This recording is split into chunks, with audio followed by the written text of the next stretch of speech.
Hello, welcome to this next video in this series of questions and responses. And this one is going to be the first in a sequence of videos again. So you might remember, if you've been following the series, at the very beginning, I had a series of, I think, 4 videos about commitment and relationships. And this one's going to be similar because the question that's been asked just doesn't feel like one video is going to do it justice in terms of response. So I'm going to share the question that came through and a little bit of context as to where it came from, and a little bit of top line around what's going on with this. But then in the next 3 videos, we'll go deeper into the different aspects of the fear that we can hold around joy. And that's the topic for this little series around joy, what it is really, where it is really, and the different ways that we can become afraid of experiencing that.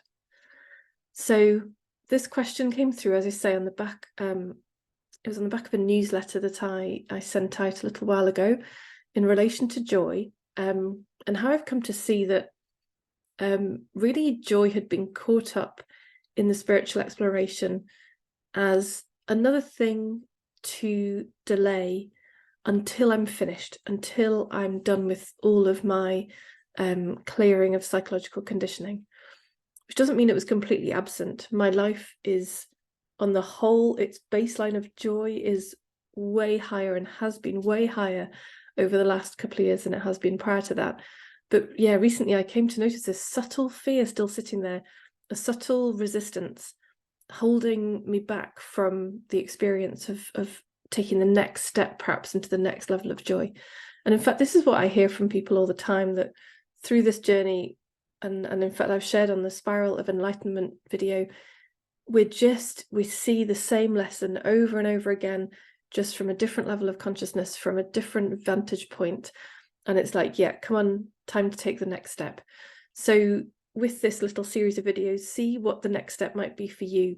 Wherever you are is perfect, and whatever the next thing is for you, it's perfect. So let me just start by reading the question and the context that came through from the person who read my newsletter, and then we'll see if I share something else before we close this first context video.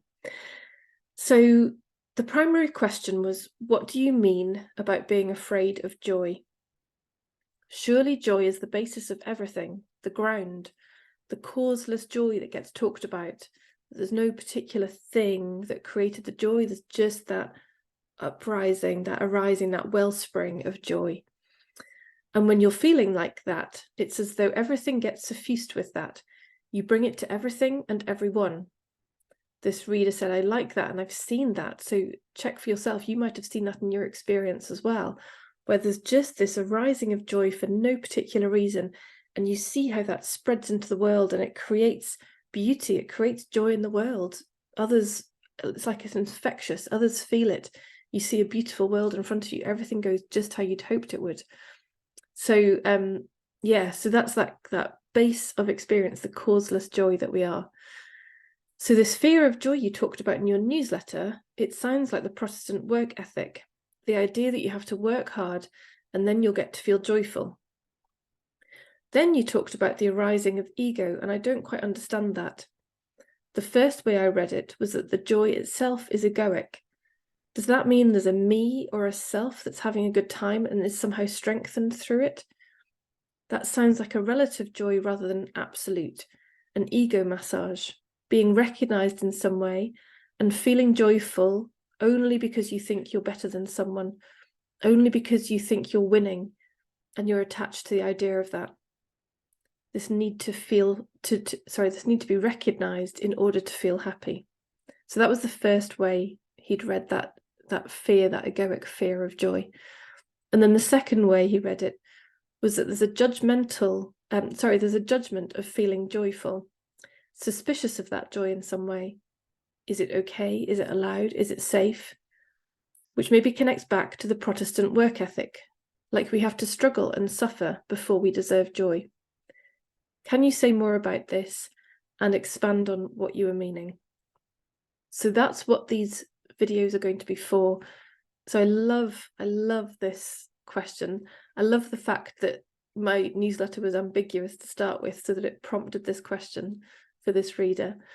And yeah, so the purpose of these next few videos are going to be expanding on what he's shared in that question. So talking about the suspicions we can have of joy, talking about one which wasn't picked up in this, but this fear of getting carried away, fear of it if it somehow taking me off balance, making me ungrounded. You know, you see pop stars talking about, oh, my family kept me grounded through it all. That kind of, like, that fear of joy, the fear of getting swept away. I've got this image of like a balloon flying off into the sky. And the third aspect, afraid of it somehow meaning I'm not awake or enlightened enough.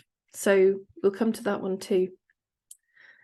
So just to give some context to the whole thing overall that we'll be looking at, is absolutely pointing to what this reader said at the start, that there is an absolute ground of being, which is the wellspring of all joy we've ever experienced. It's the only place joy has ever really come from.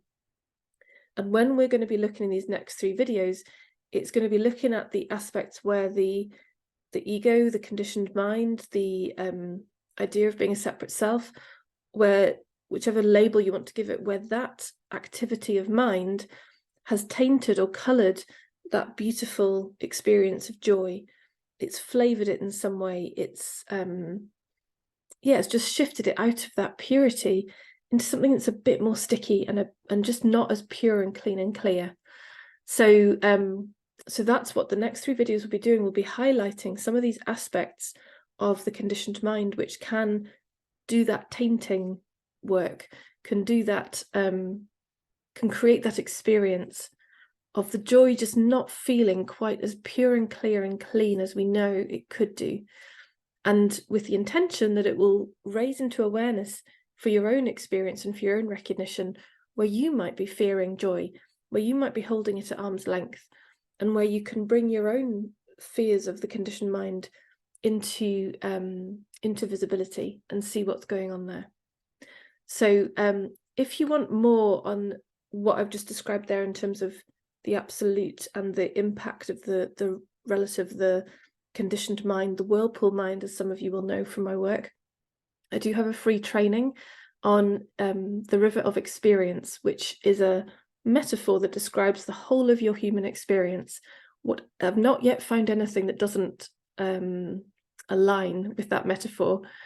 So if you want to have some of that context before the next video, then I'll drop the link into the description of this video and you can go and check that out. And I look forward to seeing you next time. Lots of love.